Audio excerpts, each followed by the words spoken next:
உலக மக்கள் அனைவருக்குமே பிரம்ம சக்தி சித்தர் வாக்கு பாலச்சித்தர் பாலஜனா சிறந்த நல் வணக்கங்களை தெரிவித்துக் கொள்கிறேன். இன்னைக்கு நம்ம என்ன பார்க்க போகிறோம் அப்படின்னா மார்கழி மாத பலன்கள்.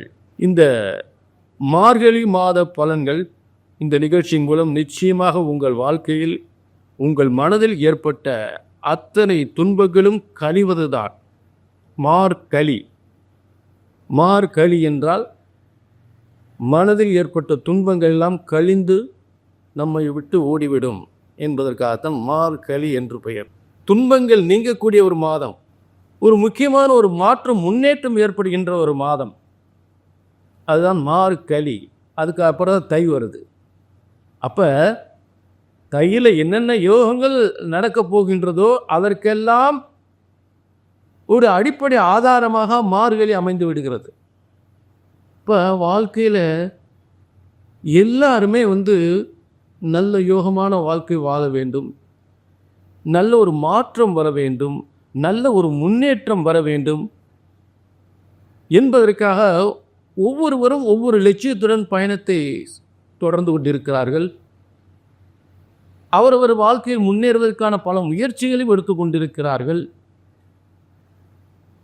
அப்படிப்பட்ட முயற்சிகளை செய்து தோல்வி அடையும் போது, நடக்கவில்லை என்று தோல்வி அடையும் பொழுது மனவேதியுடன் ஒரு 4 அவரை அந்த ஜோசியரை பார்ப்போம், ஒரு 4 ஜோசியரை பார்ப்போம் அப்படின்னு ஒரு 4 பேர் பார்க்குறாங்க. பார்த்து சொன்னது நடக்கலை அப்படின்னு சொல்லும்போது என்ன ஜாதகம் ஜோசியம் பார்த்து அப்படின்ற வேதனை உங்களுக்கு ஏற்பட்டு போகுது. அது உண்மையில் ஒரு வேதனையான விஷயம். என்னுடைய 30 ஆண்டு கால அனுபவத்தில் பார்த்துட்டேன். என்ன உங்களுக்கு இந்த நிகழ்ச்சியில் என்ன சொல்ல போகிறேன்? ஜோதிடம் ஒருபோதும் தப்புவதில்லை, தவறுவதில்லை. ஐயா நீங்கள் சொல்கிறீங்க பாருங்க, என் பையன் படிச்சுட்டு 4 வருஷமாக வேலை இல்லாமல் இருக்காங்கய்யா, அவனுக்கு எப்போ வேலை கிடைக்கும் சொல்லி நாங்களும் ஒரு 4-5 ஜோசியருக்கு மேலே பார்த்துட்டோம். நாங்கள் பார்க்காத ஜோசியர் கிடையாது. அவங்க சொன்ன மாதிரி வேலையை கிடைக்க மாட்டேங்குது. ஆனால் பிறக்கும்போது அரசாங்க வேலைக்கு பிறந்திருக்கான் அப்படின்றாங்க. ஆனால் அவனுக்கு வேலையை 4 வருஷமாக படிச்சுட்டு வேலை இல்லாமல் இருக்கான். இப்போயே வயசு அவனுக்கு 27 வயசு ஆகி போச்சு. அவனுக்கு என்றைக்கு கல்யாணம் முடிக்க, என்றைக்கு வேலை கிடைக்கும், என்றைக்கு நான் கல்யாணம் முடிக்கிறது? அதே போல் பொம்பளை பிள்ளை படிக்கிற பிள்ளைய, நல்ல படிக்கிற பிள்ளையை நிப்பாட்டிட்டு நாங்கள் கல்யாணம் பண்ணுறதுக்காக வரன் பார்க்க ஆரம்பித்தோம். நான் மேல் படிப்பு படிக்கணும்னு சொல்லிச்சு, வேண்டாம்ப்பா காலாவது கல்யாணம் முடிக்கணும்னு சொல்லி,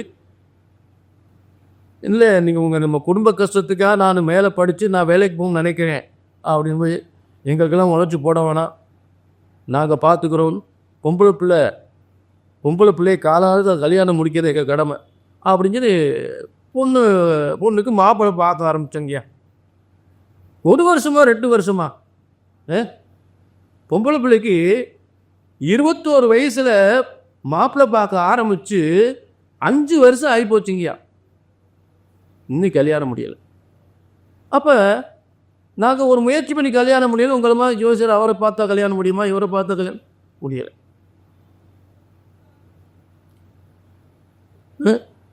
அப்புறம் ஒரு நல்ல தொழில் வைக்கணும், ஒரு ஜோசியர் பார்த்து தொழில் பரணி வச்சும் தரணி கட்டியாலும் பிரமாதமாக இருக்கும் அப்படின்னு சொந்த தொழில் வைக்கலாம்னு சொல்லி சொந்த தொழில் வச்சு. ஆக இப்படிப்பட்ட எத்தனையோ முயற்சிகள், ஒரு கல்வி முயற்சிகள், ஒரு வேலை வாய்ப்புக்காக, ஒரு திருமணத்திற்காக, ஒரு கணவன் மனைவி பிரச்சனைகளுக்காக இந்நேரம் பார்த்து இத்தனை பொறுத்து கல்யாணம் முடிச்சுட்டோம், புருஷன் முன்னாடி சேர்ந்தே வாழ. அப்புறம் கல்யாணமாகி நல்ல பொருத்தம் பார்த்தா கல்யாணம் முடிச்சு வச்சோம், பொம்பளை பிள்ளைக்கு குழந்தை இல்லை. ஆக மாமனார் மாமியார் வீட்டில் ஒரே பிரச்சனை, குழந்தை இல்லைன்னு ஒரே பிரச்சனை. அடுத்த சிலருக்கு சொத்து பிரச்சனைகள். இந்த சொத்து பிரச்சனை முடிஞ்சாதான் பொம்பளை பிள்ளை கல்யாணம் முடிச்சு வைக்கணும் அப்படின்றது எத்தனையோ பேர். நல்ல வசதி வாய்ப்பாக இருக்கக்கூடிய ஒரு புறம் இருக்கட்டும், ஒரு சொத்து கைக்கு வந்தால் தான் அந்த சொத்து பிரச்சனை முடிஞ்சால் சொத்தை விற்று பிள்ளைகளுக்கு கல்யாணம் முடிக்கணும், இல்லை வேலைக்கு பணம் கட்டணும், இப்படியெல்லாம் பல பிரச்சனைகள்லாம் இருக்குது. அதுலலாம் இதுக்காக எத்தனையோ போராட்டங்கள் பண்ணி எத்தனையோ ஜாதகத்தை போய் பார்த்து அது நடக்கலை. அதாவது இந்த முயற்சியெல்லாம் பண்ணி நடக்கலைன்னா ஜாதகத்தை பார்த்தா எப்போ நடக்கும் தெரிஞ்சுக்குவோம் அப்படின்னு போய் முயற்சி பண்ணும்போது எதுவுமே நடக்கலை, அவர் சொன்ன நடக்கலை, இவர் சொன்ன நடக்கலை அப்படின்ற வேதனைகள் வந்தது. அந்த வேதனை தான் இங்கே வரக்கூடாது வரக்கூடாது வரக்கூடாது. இதுக்கு நான் என்ன உத்தரவாதம் தரேன்? ஜோதிடம் ஒருபோதும் தப்புவதில்லை, தவறுவதில்லை. அப்புறம் ஏங்க நடக்கலை? நல்ல கவனிங்க. இது பிரம்மசக்தி சித்தர் வாக்கு ஜோதிடம். அதே நேரத்தில் முதல்ல இந்த ஜோதிடம் யாரால் படைக்கப்பட்டது? பிரம்ம வேதத்தில் பிரம்மனால் படைக்கப்பட்டதான் ஜோதிட சாஸ்திரம். ஆக ஜோதிட சாஸ்திரம் ஒருபோதும் தப்புவதில்லை, தவறுவதில்லை. தப்பாது, தவறாது. அதை கழித்து சொல்வதை தான் தவறு ஏற்படுகின்றது. அந்த தவறு தான் இங்கே வரக்கூடாது. ஆக உங்களுக்கு நல்ல கவனியா, கல்யாணம் முடியலையா, வேலை கிடைக்கலையா, கல்யாணம் முடிஞ்ச பிரச்சனையா இருக்கா, குழந்தை இல்லாமல் இருக்கா, சொத்து பிரச்சனைகளா, வீட்டில் சின்ன செய்வன கோளாறா, அரசாங்க வேலை கிடைக்கலையா, எதுவாக இருந்தாலும் ஒரு முறை ஜாதத்தை தூக்கியாச்சுன்னு அந்த சித்தர்வாக்கு பிரம்மசக்தி சித்தர்வாக்கு ஜோதிடத்தின் மூலம் பாலஜனா உங்களுக்கு ஒரு சித்தமாக ஒரு சித்தியோடு வழங்குகின்ற உறுதியான உத்தரவாதம். இங்கே சொன்னது நடக்கும், நடந்தே ஆகும், நடந்தே தீரும். அதை அந்த பிரம்ம வேத சாஸ்திரப்படி சரியாக கணித்தால் சரியாக நடக்கும். ஏனென்றால் ஜோதிட சாஸ்திரம் இறைவனால் படைக்கப்பட்டது. ஆக ஒருபோதும் தப்புவதில்லை. ஜோதிடம் ஒருபோதும் தப்புவதில்லை, தவறுவதில்லை. அதை கணித்து சொல்வதுதான் தவறு ஏற்படுகின்றது. ஆக இந்த நிகழ்ச்சியை பார்த்துறோம், யாரும் கவலைப்பட வேண்டிய அவசியமே இல்லை. என்ன நடக்கலை பார்த்துருவோம், சரிங்களா? கீழே நம்பர் இருக்கு, ஒரு அப்பாயின்மெண்ட் வாங்கிக்கங்க. அப்பாயின்மெண்ட் வாங்கிக்க. உங்களுக்கு என்ன நடக்கலை, ஏன் நடக்கலை, எதுக்காக நடக்க, என்ன காரணம் புரிஞ்சுட்டீங்களா? நிச்சயமாக இந்த நிகழ்ச்சியின் மூலம் எல்லாருக்குமே உங்கள் வாழ்க்கை எடுப்படுகின்ற அத்தனை முயற்சிகளுமே இந்த நிகழ்ச்சி மூலம் நல்லது நடந்தே ஆகும், நல்லது நடந்தே ஆகும். அந்த உறுதி உத்தரவாதம் உண்டு. புரிஞ்சுட்டீங்களா? கீழே நம்பருக்கு ஒரு அப்பாயின்மெண்ட் வாங்கிக்க. ஏன்னா இதுக்கு அத்தனை பேருக்கு சொல்லப்படுகின்ற ஒரு பொது ஆண்டவன் பிரம்மன் ஒவ்வொருவருடைய தலையெழுத்தையும் தனித்தனியாக எழுதியிருக்கிறார். கூட பிறந்தவங்க 3 பேர் 4 பேர் இருந்தாலும் ஒவ்வொருத்தருக்கும் தலையெழுத்து வரமா இருக்கும். அவன் கூட பிறந்தவனா, இவ்வளோ பெரிய ஆளாயிட்டான், இவன் எப்படி இருக்கான், ஆண்டவன் தனித்தனியாக எழுதியிருக்கார். ஆக கவலை வேண்டாம், எல்லாருக்கும் இந்த நிகழ்ச்சி நல்லது நடக்கும், நடக்கும், நடந்தே ஆகும், நடந்தே தீரும். வாழ்க வளமுடன் எல்லாரும். அதை இப்போ நம்ம பலனுக்கு தொடரும். அடுத்து ஒவ்வொரு ராசிக்கு பலனுக்கு தொடரும். மார்கழி மாத பலன்கள். இந்த மார்கழி மாத பலன்கள் யாருக்கு பார்க்க போறோம்னா, துலா ராசிக்கு. மனதில் ஏற்பட்ட துன்பங்கள் எல்லாம், மார்பில் ஏற்பட்ட துன்பங்கள் எல்லாம் கழியும் மாதம் மார்கழி மாதம். மார்கழி மாத திதி மார்கழி 17ஆம் தேதி பிறக்கப் போகின்றது புத்தாண்டு. ஆக புதிய முயற்சிகள் அனைத்துமே துலா ராசிக்கு மிகப்பெரிய வெற்றியை ஏற்படுத்தக்கூடிய ஒரு புதிய புத்தாண்டு இந்த மார்கழி மாதம் மார்கழி 17ஆம் தேதி பிறக்கின்றது. அதற்கு அடித்தள கெட்டவையெல்லாம் நம்மை விட்டு விலகி நன்மைகள் நலம் பெறும் நல்ல விஷயங்கள் நம்மை தேடி வருகின்ற ஒரு சிறந்த ஒரு மாதமாக இந்த மார்கழி மாதம் அமையப்போகிறது. அதற்கு அடித்தளமிடுகின்ற போகி பண்டிகை 13/1/2025. போகி பண்டிகை. போகின்னு என்ன? வீட்டில் இருக்க ஆகாத போகல வீட்டில் போனி பண்ணுறது, எரிக்கிறது. அதுக்கு அர்த்தம் என்ன? தீமைகள் நம்மை விட்டு விலகுவது, தீமைகளை தீயிட்டு எரிப்பது. கழிந்தது, துன்பங்கள் கழிந்தது, சோதனைகள், பல சோதனைகள், வேதனைகள் எல்லாம் கழியக்கூடிய மாதம் மார்கழி மாதம். மாறி கழிந்தது, மழை கழிந்தது, மழை கழிந்தது. மார்கழி என்றால் மும்மாறி என்று சொல்லக்கூடிய மாறி கழிந்தது. மனதில் ஏற்பட்ட துன்பங்கள் கழிகின்றது, சோதனைகள் வேதனைகள் எல்லாம் கழிந்து ஓடுகின்றது. நம்மை நாடி நலம் பெறும் விஷயங்கள் வருகின்றது. துலா ராசிக்கு துன்பம் தருகின்ற எந்த ஒரு விஷயமானாலும் அது கழிந்து ஓடுகின்ற ஒரு சிறந்த மாதம் தான் மார்கழி மாதம். அது அந்த மார்கழி மாதம் 16/12/2024 அன்று ஆரம்பிக்கின்ற மார்கழி மாதம் 13/1/2025 புத்தாண்டில் முடிகின்றது.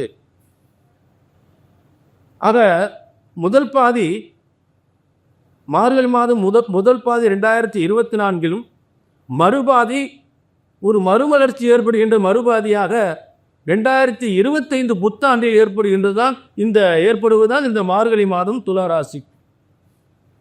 துளாராசிக்கு மிகப்பெரிய வெற்றி ஏற்படுத்தக்கூடிய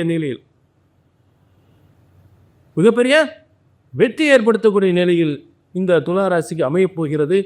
அதற்கு அடித்தளம் முடிகின்றது. இப்போ இந்த மார்கழி மாதத்தில் இன்னைக்கு என்ன சிறப்பு அப்படின்னு கேட்டிங்கன்னா, ஒரு 2 கிரக மாற்றம் தான்.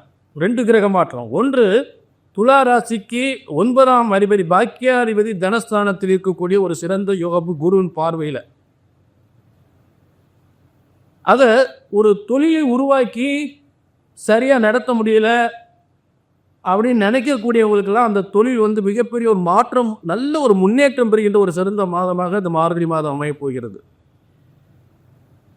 பாக்கியாதிபதி 9, 12 கூறியவன் 2ஆம் இடத்துக்கு வரும்போது நீண்ட காலம் ஏற்பட்ட சொத்து பிரச்சனையெல்லாம் தீர்ந்து, வம்பு வழக்குகள் பிரச்சனையெல்லாம் தீர்ந்து, அந்த சொத்துக்கள் மூலம் வருமானங்கள் அதிகப்படக்கூடிய காலமாக அந்த மார்கழி மாதம் அமையப் போகிறது துளாராசிக்கு. வியாபாரம், தொழில் வியாபாரம், வருமானம், முன்னேற்றங்கள், தடைபட்ட பிரச்சனைக்குரிய தொழில் வியாபாரம் எல்லாம் சுமூகமாக முடிக்கப்பட்டு அதன் மூலம் வருமானங்கள் பெருகக்கூடிய காலங்கள் ஏற்படுகிறது. கான்ட்ராக்ட் ஒப்பந்தத்தின் மூலம் மிகப்பெரிய பிரச்சனைகள்லாம் ஏற்பட்டிருக்கும். மிகப்பெரிய தடை, அதாவது நீங்கள் எடுத்த கான்ட்ராக்டு ஒப்பந்த தொழில்கள் எந்த ஒரு தொழிலாக இருந்தாலும் சரி, அதெல்லாம் தடை தாமதங்க பிரச்சனைகளோடு சந்தித்து அதற்கெல்லாம் ஒரு முடிவு காலம் ஏற்பட்டிருக்கிறது. ஏனென்றால் உங்களுக்கு தனாதிபதி நீசபங்க ராஜயோகத்தில் இருக்கும் பொழுது, அதாவது இந்த மார்கழி மாதத்தில் உங்களுக்கு துளாராசி தனஸ்தானாதிபதி என்று சொல்லக்கூடிய செவ்வாய் 10ஆம் இடத்து நீசபங்க ராஜயோகத்தில் இருக்கும் பொழுது தொழில்களில் மிகப்பெரிய பிரச்சனையை சந்தித்திருக்க வேண்டும். இந்த வியாபாரத்தில் பிரச்சனை சந்தித்திருக்க வேண்டும், முடக்கப்பட்டிருக்க வேண்டும். எல்லாமே அது மாறப்போகின்றது. ஒரு முன்னேற்றமான காலம் ஏற்பட போகின்றது. மார்கழி என்றாலே கழிந்தது, அதாவது நம்மை விட்டு விலகப் போகிறது, துன்பம் விலகப் போகிறது என்று அர்த்தம்.